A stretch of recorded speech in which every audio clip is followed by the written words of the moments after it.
بسم اللہ الرحمن الرحیم الحمدللہ رب العالمین اللہم صلی علی محمد وعلی آل محمد کما صلیت علی ابراہیم وعلی آل ابراہیم انک حمید مجید۔ الہدیہ اور قربانی عید الاضحیٰ کے موقع پر کی جاتی ہے، وہ ایک عبادت ہے، اور یہ ہمیں یاد دلاتی ہے اس قربانی کا جو ابراہیم علیہ السلام اور اسماعیل علیہ السلام نے اللہ تعالیٰ کی خوشنودی حاصل کرنے کے لیے کی۔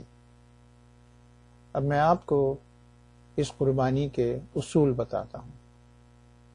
الہدیہ یعنی قربانی ایک عبادت ہے، اور وہ صرف اللہ تعالیٰ کی خوشنودی حاصل کرنے کے لیے کی جانی چاہیے، نہ کہ کسی انسان کو دکھانے کے لیے۔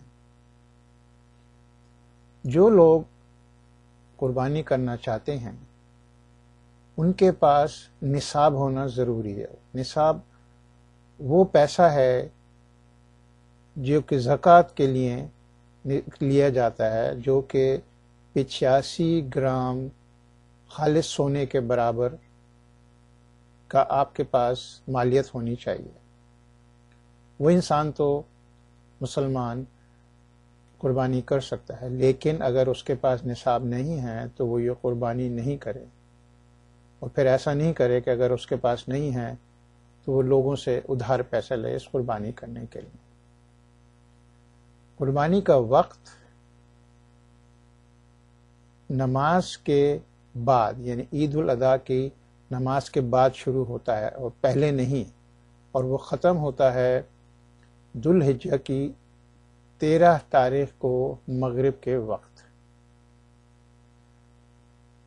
پورے گھر کی قربانی جو گھر کا سربراہ ہے وہ کر سکتا ہے، اور ہر ایک کو الگ الگ کرنے کی ضرورت نہیں ہے۔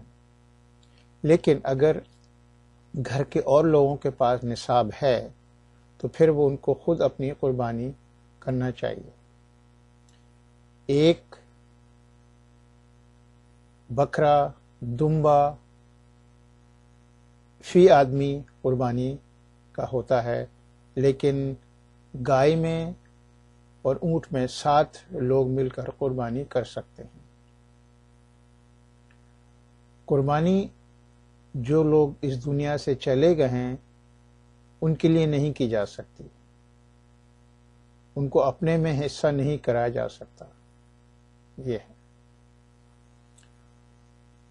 اضحیہ جو ہے یعنی قربانی، وہ فرض ہے امام ابو حنیفہ کی طرف سے، اور سنہ مؤکدہ ہے دوسرے جو علماء ہیں ان کی طرف سے۔ قربانی کے بجائے پیسہ نقد دینا یہ شریعہ کے خلاف ہے۔ قربانی قربانی ہی ہونا چاہیے، لیکن اگر کوئی نفل قربانی کرنا چاہتا ہے، جیسے کہ اپنے والدین جو کہ اس دنیا سے گزر گئے ہیں یا کوئی اور رشتہ دار ان کی طرف سے کرنا چاہتا ہے، تو وہ اس کا مالیت کا پیسہ جو ہے وہ صدقے میں دے سکتا ہے۔ قربانی کا جو گوشت ہے، جب قربانی ہو جائے اس کے بعد وہ سارا گوشت ملا دینا چاہیے۔ یہ نہیں کہ اچھا گوشت اپنے لیے رکھیں اور جو اچھی چیز نہیں ہے وہ دوسروں کو دیں، اور ملانے کے بعد ان کو 3 برابر کے حصوں میں تقسیم کرنا چاہیے۔ ایک حصہ اپنے لیے اور اپنے گھر والوں کے لیے، دوسرا دوستوں اور رشتہ داروں کے لیے، اور دوسرے غریب لوگوں کے لیے۔ اور اگر غریب لوگ زیادہ ہیں تو وہ سارے کا سارا گوشت غریب لوگوں میں بھی تقسیم ہو سکتا ہے۔ آپ قربانی کے بجائے کسی بھی اچھی آرگنائزیشن جو ہوتی ہیں، مسلم فاؤنڈیشنز ہوتی ہیں، ان کو دے سکتے ہیں کہ وہ آپ کے نام پر دنیا میں ایسے ملکوں میں قربانی کروا دیں جہاں غریب بہت ہیں اور وہ قربانی نہیں کر سکتے ہیں، یا جہاں جنگیں ہو رہی ہیں، یا جہاں کے مالی حالات اچھے نہیں ہیں، تو وہ آپ کے نام پہ کروا سکتے ہیں۔ اس چیز کی اجازت ہے ان 10 دنوں میں کہ آپ اپنے بال کاٹ سکتے ہیں، آپ اپنے ناخن کاٹ سکتے ہیں، لیکن جو 10 دن کا ہے وہ اسی کے اندر وہ اس شخص کے لیے ہیں جو کہ قربانی کی نیت رکھتا ہے، ہر ایک کے لیے نہیں ہے۔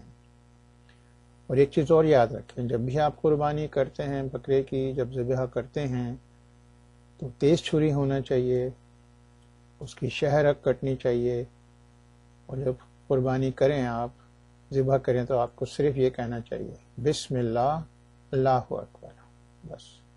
مجھے امید ہے کہ آپ ان چیزوں سے فائدہ اٹھائیں گے۔ السلام علیکم ورحمۃ اللہ وبرکاتہ۔